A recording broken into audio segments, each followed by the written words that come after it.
there is beauty out there to be appreciated. And what beautiful art does is raise our appreciation of life and of living by showing us and reminding us that that is there.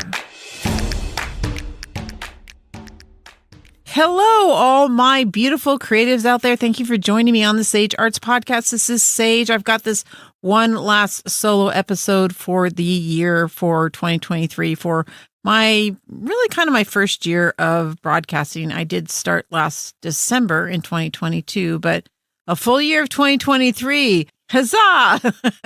I did it.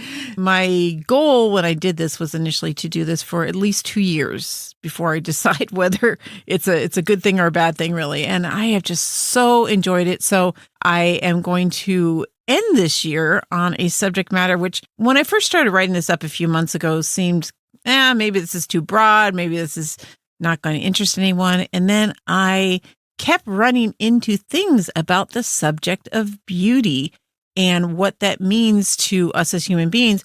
And that, of course, got me thinking more and more about what that means to us as artists. And that's what I had started writing about a few months back. So that's what we're going to get into today. I am not going to spend a lot of time on the usual business stuff because I actually have to try to get this done between rainstorms. We're in the middle of an atmospheric river out here in California. That's when just a whole bunch of water comes in off of the ocean and just usually drowns us. And we've had flooding and whatnot. Our poor new yard was looking a bit more like a pond than a yard. But right now it's quiet. I do have a downspout from the gutter system right outside the podcast room, which never seemed like that would be a big deal. I live in California. It doesn't rain that much. And then all the beginning of last year that happened. So that was a little crazy. But right now, yes, between rainstorms, so we're not having the drumming in the gutter system outside. So if you need any of that usual business information I give towards the beginning of an episode, you can simply go to thesagearts.com to contact me, to donate if you want to donate, to find links to previous episodes, to find the links in the episodes if you click in on the episodes page and go into the links at the bottom there. You'll find everything on that page. You also find most everything that I ever talk about in an episode in the show notes or description section of the podcast page, wherever you're listening to this podcast from. So let's kind of just dive right in, I guess. Okay, we're first of all heading into the Christmas weekend coming up in just a couple of days. And the week after that, there's this weird week between Christmas and New Year's where a lot of us don't do the usual things that we would do because we're all kind of in a waiting pattern between two really big holidays. Some people don't work. Some people in the house don't work because as artists, I feel like we always work. I don't know when there's a national holiday. My husband has to tell me. But here we are in this weird week where yes, either people are not working or we have visitors at the house or we're traveling and visiting other people. And it's just a time when we don't have our usual deadlines or meetings or any of those normal activities that we would have usually during the week because people are away and traveling and businesses aren't open or fully operating as usual. So yeah, artists, we don't keep normal hours, but the fact is the people around us may be home or free or we're visiting or whatever. So it can be kind of a weird week. And for many of us, it's kind of an open week for doing things other than what we usually do because other people aren't doing the things they usually do. So we're all kind of out of whack with that, right? For some of us, this means we get to spend time with family and friends. And for others, it means we may have a week where we have a possibility for catching up on work or trying new things or just playing around in the studio without the pressure of deadlines or worrying about sales. Well, maybe some of us always are worrying about sales, so maybe that doesn't go away, but perhaps this is a week of opportunity that you have maybe some relatively free time or opportunities to get out and about with the people that are visiting with you or that you're visiting. Now, you could use this time to catch up on the things that you are behind on or get ahead of the game with some of your studio projects if you're one of the ones who has free time during this week. And maybe that's what you really need to do, or maybe you have guests or are visiting elsewhere and you feel like you need to give them all of your attention because these are people you don't get to see so often. And I absolutely agree that friends and family can really be a major focus this time of year, as it should be. But if you're unsure what to do with this time, be it free time or time you're spending with friends and family, may I suggest that you spend time observing the world around you. Being as busy or distracted as we usually are means our minds are constantly running and thinking of the next thing. And maybe our brains and our minds and our hearts and our souls don't really get a break that allows us to just be and just live in the moment.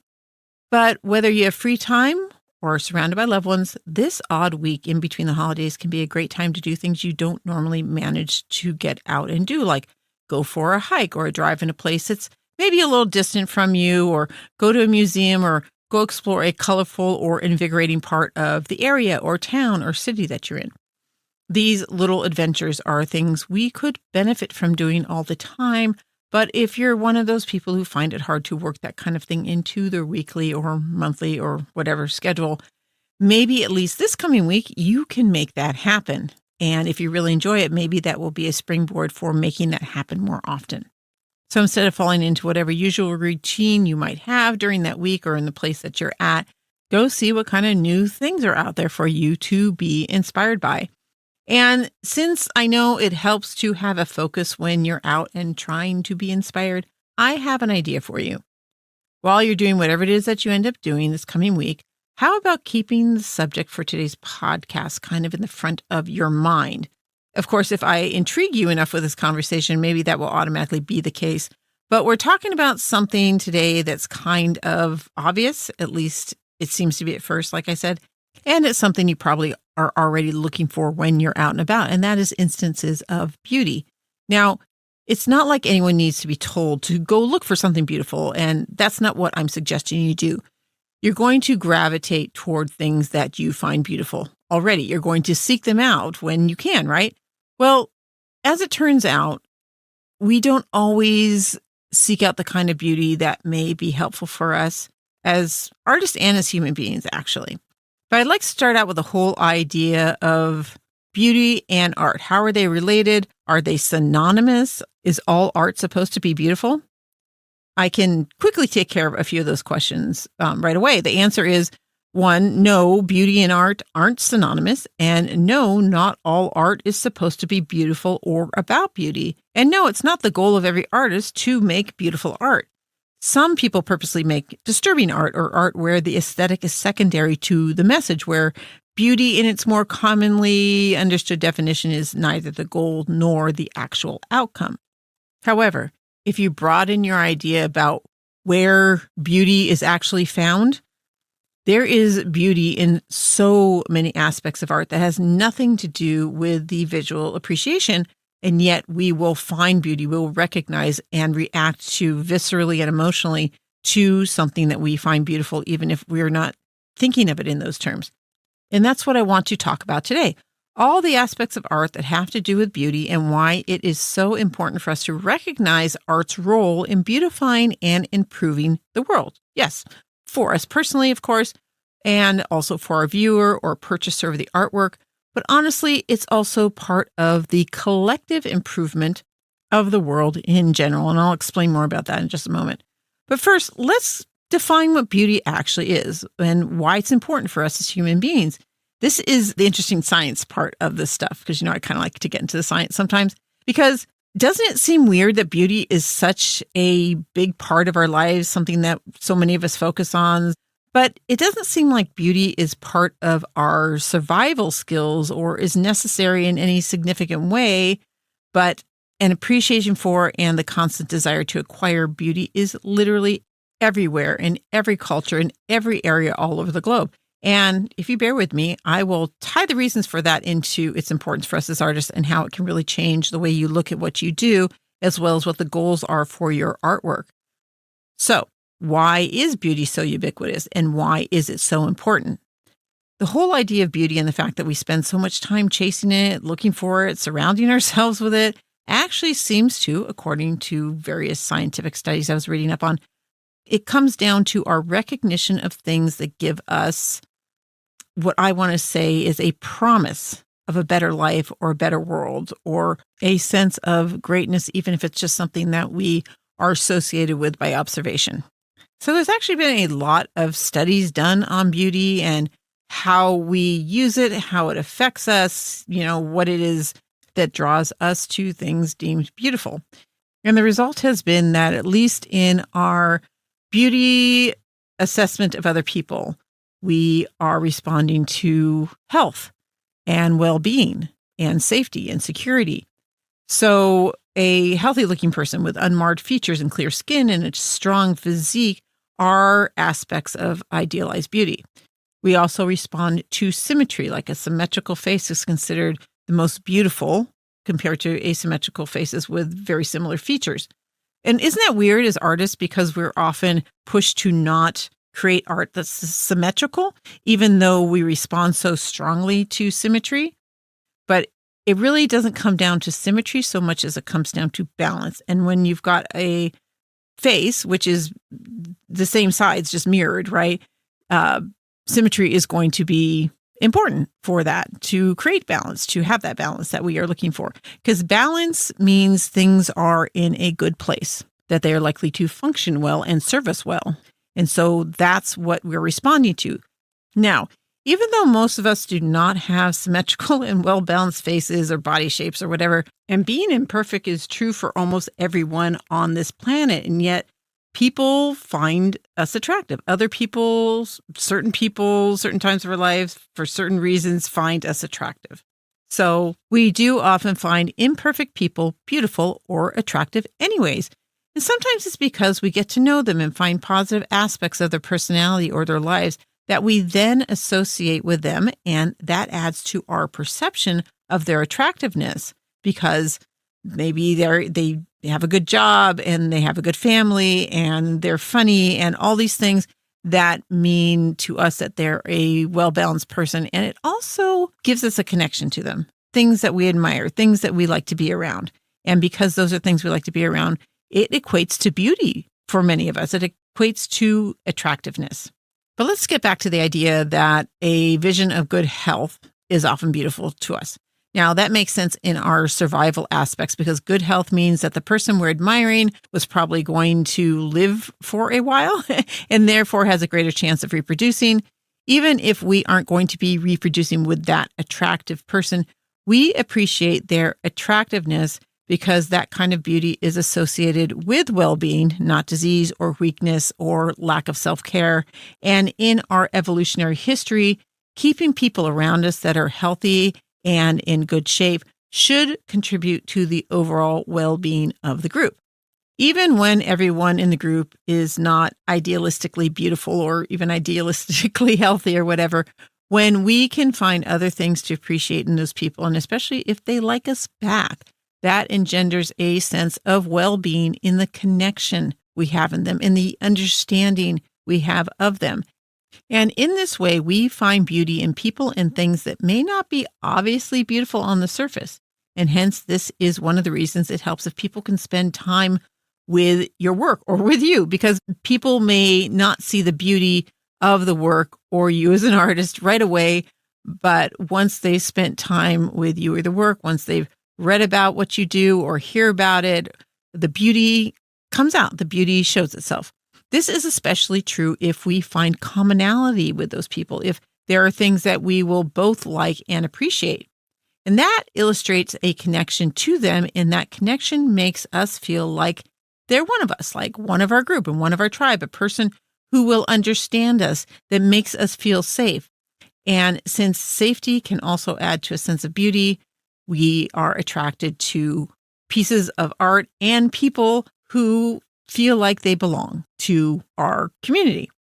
You know how when you've been gone for a while, especially on a long, arduous or work trip or whatnot, and you see home for the first time, whether it's the coastline of your city from a plane or a boat or the front of the house as you drive up, and you might say or just feel that this is the most beautiful thing you've seen in a long time because you're just so happy to be home. Well, that's because home represents safety and comfort and familiarity, and all those things give us that same reaction as it does to beautiful things. The sight of those things that mean home to us is a promise of the comfort and safety that we crave. So we see beauty in objects and landscapes for similar reasons. Beautiful landscapes are usually those that are lush and vibrant and plentiful And a lush and vibrant place means food, water, properly shelter, especially to our previous ancestors who wandered the land looking for such things because they weren't available at the local supermarket. Now, that doesn't mean that a dry desert landscape or the ruins of an ancient city doesn't also have its own type of beauty. But why would we find these other kind of imperfect places that aren't lush and vibrant beautiful? They don't promise plenty. They don't promise comfort in the initial view of them. So why do we find them, or at least some of us, find them beautiful? Well, it's that connection again. Those places speak to some of us in a way that makes us feel connected to them, appreciative of what they are and what they represent. From the studies that I've been studying, it sounds like we see a promise of all that these places contain or did contain, even though they're not as obvious, those promises, as the abundance in a lush landscape. Maybe it is the promise of story, especially in ruins or ghost towns, or maybe it's in the triumph of the survival of the plants and the wildlife in the desert, making us feel safer there because we know it's possible to survive.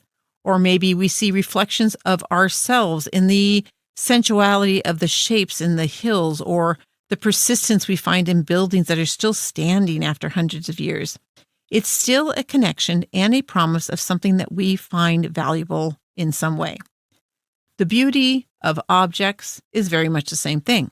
You find beauty in objects that represent plenty or lusciousness or orderliness or something else that speaks to you that makes you feel connected to it. There was also a study I heard about that looked at why some people find beauty in things like mathematics or the moves of a football player. The words most often used in regards to either seem to be things like graceful or balanced. Again, orderliness, structure, symmetry can come into play in both of these subjects, but there's also a level of genius that comes into play. Now, most of us, do associate genius with math because, math is hard.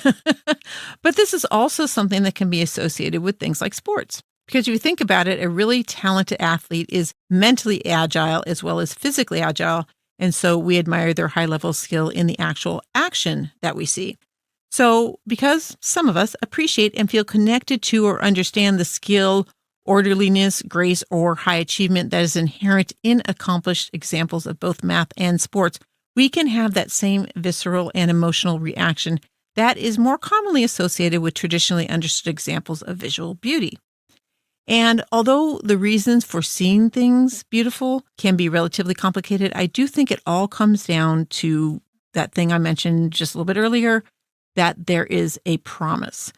I think beauty, in whatever form gives us that reaction, promises us a connection to something elevated, something better, something that we can feel associated with, even if it's just as an observer. And so that embodies the idea of beauty for us. I think there is hope and beauty and promise of something better everywhere. It does take us looking and observing and being open to that beauty, to that optimism and expectation of something better. So what you're really doing with art is giving people a way to explore potential beauty, shifting their point of view, literally changing the way they see parts of our world, our lives, and our existence. As I mentioned, not all art is literally made to be beautiful, but there is definitely a beauty in being able to share and show your passion, be it a passion for righting the wrongs of climate change or bringing awareness to poverty, which is actually the core of our climate change problems anyways, although for some reason the majority of the world is just looking at Band-Aids and not at the root cause. But, that's a, a whole other subject and soapbox I could get on, but this is not the place. So anyways, it is, however, one of my passions, bringing awareness to the bigger picture of climate change, and that's why my present projects are actually focused on local native environments as well as the acceptance of decay and change, which has always been central to my more serious work. I mean, I like to create things that look cracked or rusted or aged, which some people might not find beautiful, but I think change, including the change that destroys and returns materials to the earth, has a beauty and a history and story. So yes, I am one of those people that feels connected to ruins and abandoned buildings and lost and broken things found on the highway. I just know there's this whole rich history and other people's memories associated with those things. And because of that, I find these things fascinatingly beautiful. Now, if you create to share a more common type of visual beauty, then yeah, that's just as important as any political, sociological, ecological, whatever message that anyone else might have in their art. Creating beautiful pieces is a way of showing people that the world is amazing, that there is so much to love and find joy in, that there's this abundance out there that is worth waking up for every day and going out and fighting our fights and carrying our burdens and struggling through whatever we have to struggle through, because there is beauty out there to be appreciated. And what beautiful art does is raise our appreciation of life and of living by showing us and reminding us that that is there. Whether the beauty is obvious in your artwork or is more particular and deeply set, the message I'm trying to get across here is that art literally makes people's lives better in ways that may not seem as impactful as a, say, large influx of money or a dream job or pulling someone out of poverty or a violent situation or any of those things that seem hugely important or highly magnanimous. And they are all those things. But if we all just focused on the big global monstrous things of the world and just tried to take care of those, we'd still be left with a lot of pain and problems. It's like fixing the structure of a house, but not taking care of the drafty windows or cleaning up the spilled food in the kitchen. All of these things, the structure and the windows and the cleanliness, all these things are necessary for a house to be safe and healthy. And what about all the little things that make a house a home, like furniture and drapes and photos on the walls and collectibles and all the things that make it feel like ours? Who is going to help us build the home and not just the house, right? And that's what we as artists are often doing. We are helping make people feel connected to the place that they live, making people feel and see the beauty in the world that is directly around them. And so it's small stuff, maybe it seems like, but it's not small in the collective picture. Now, why I bring this up is because if you sometimes get into an existential slump, wondering why you're doing what you're doing and what it does for you or for other people, the answer, I think, always is that you're adding beauty to the world, making this world, this life better for yourself and for others. When we have the opportunity to do that, and there are a lot of us doing that, we can really precipitate huge change. Because you have to remember the majority of people in the world are dealing with small or relatively simple struggles versus these big global issues. But that doesn't make them any less a problem, and sometimes they collectively can add up to a lot of harm. And you're adding beauty to the world, giving people reasons to see the value and the connection they have to so many of the things around them that maybe they don't always appreciate. This is something that we as artists can do. We help alleviate some of their frustration and suffering and negative view of the world by showing them where the beauty is. I mean, just stop and try to imagine a world without art, without some kind of acknowledgement and cherishing of the beauty and the wonder of life around us. If we all tended to just food and shelter and safety, what would be the point? I think we tend to the necessities, really, so that we can be here to witness and appreciate and find joy in all the amazing and beautiful aspects of our world and our experiences.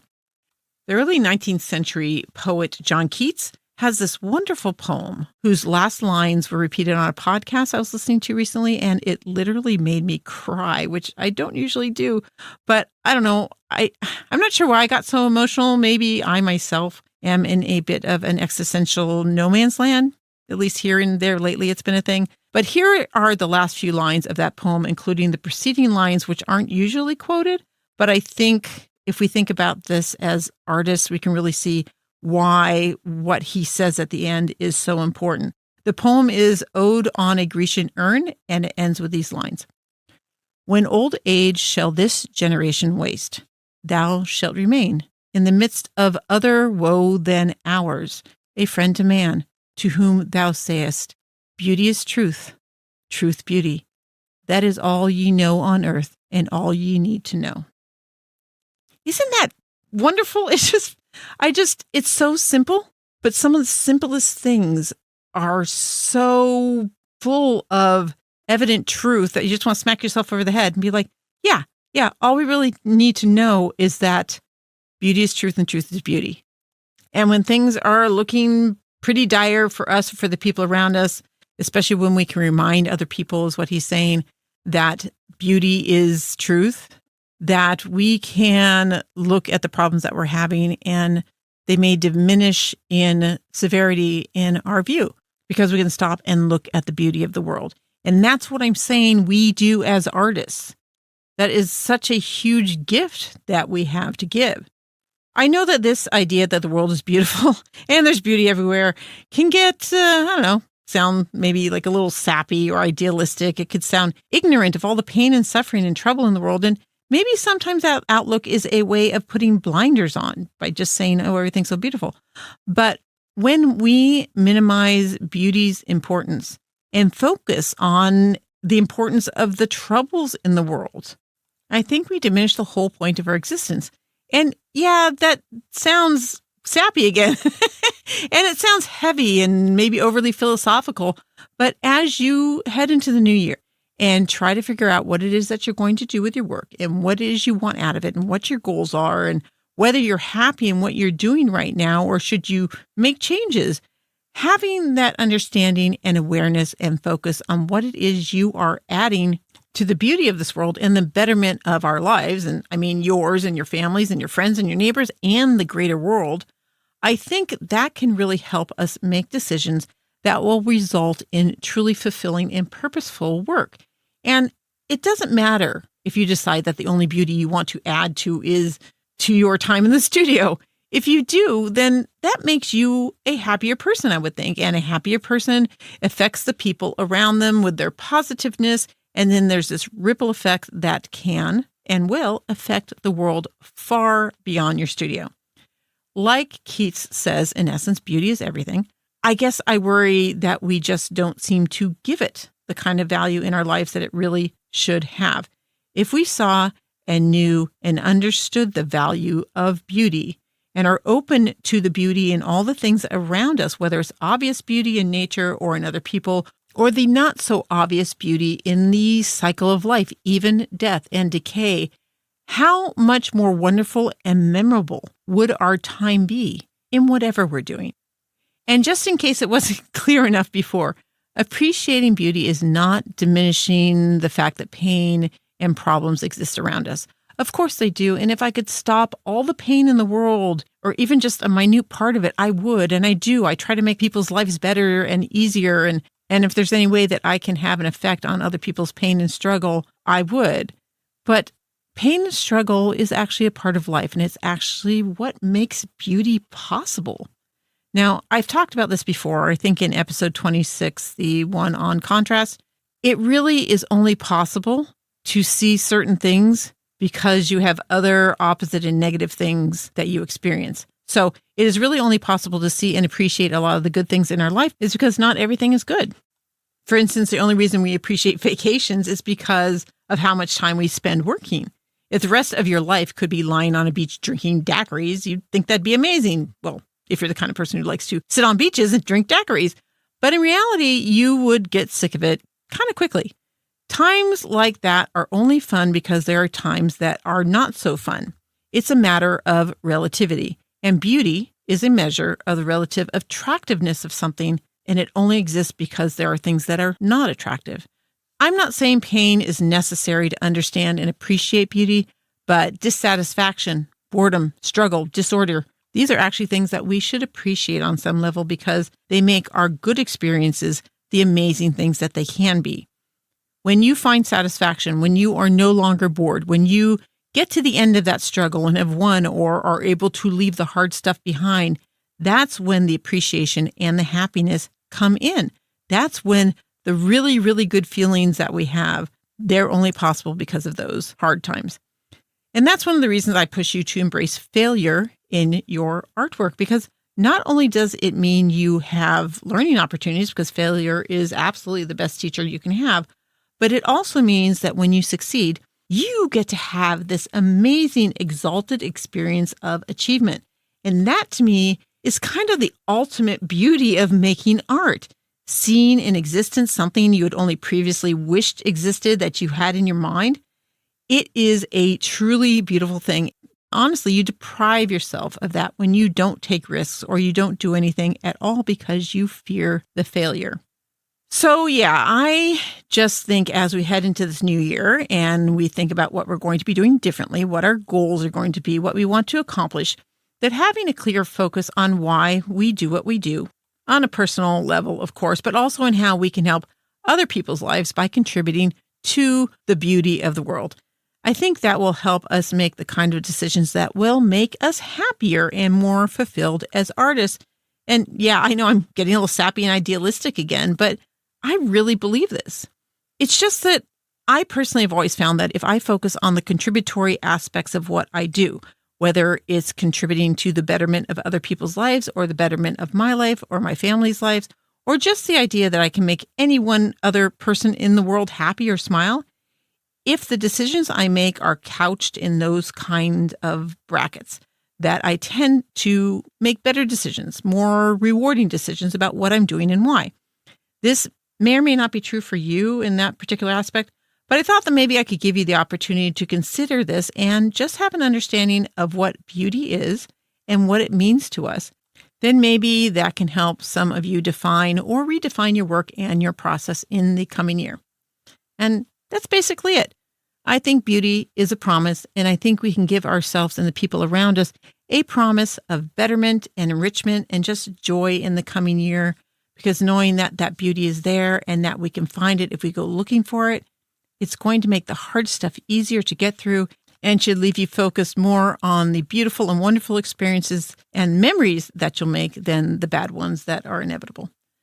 For those of you who find this whole scientific and philosophical aspect of beauty intriguing, I'm going to put a couple links in the show notes. There's one really great philosophical article about beauty and aesthetics. And then there's this podcast called Hidden Brain, Hidden,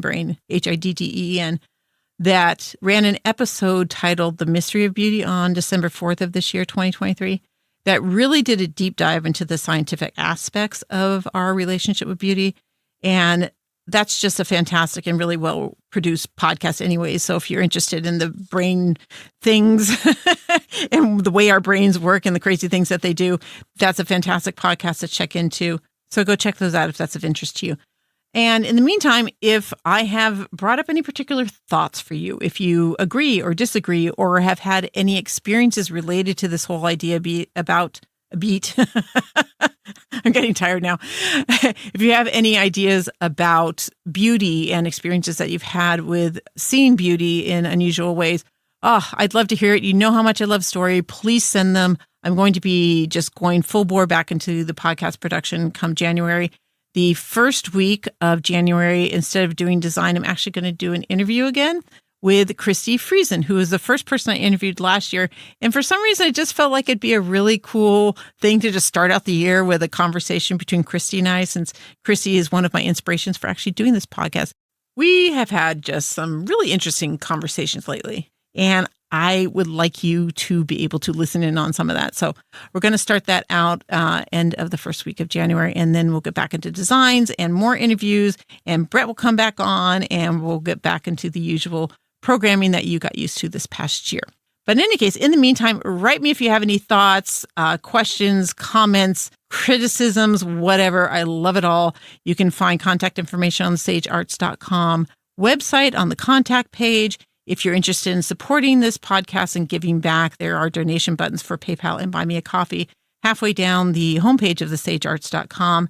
And you can also find all these links in the description section or show notes section of the podcast page that you're listening to this podcast through. And then if you haven't done it yet, go ahead and hit that follow button on that podcast player as well. That'll give you notices for when the new episodes comes out. It also, I'm so not being able to talk here at the end. So my apologies, because I'm not going to be able to do a lot of editing. But also, hitting that follow button does mean that we can move up on the search list results for people, and more people can join us in on this conversation. So, and if you like this and you want to share it with other people, let them know we're having these crazy artistic conversations over here, and let's just really build this community of ours. because that's all we got going here. I'm not trying to sell you anything. I'm doing this because I love these subject matters and I love to help people and I love to keep you inspired and keep you creating. The only thing I want for Christmas this year is to spread the word and have people join us for the podcast. And I think that's everything. And I think we actually beat the rain because it's going to start storming here any moment, I think. In any case, I wish you all a wonderful holiday season as we go into the end of the year. I wish you all the best this coming year, 2024. It's going to be a great year, right? And yeah, just get out there, go have some new experiences, feed that muse, be true to that fabulous, beautiful weirdness that you have. And join me next time on the Sage Arts Podcast.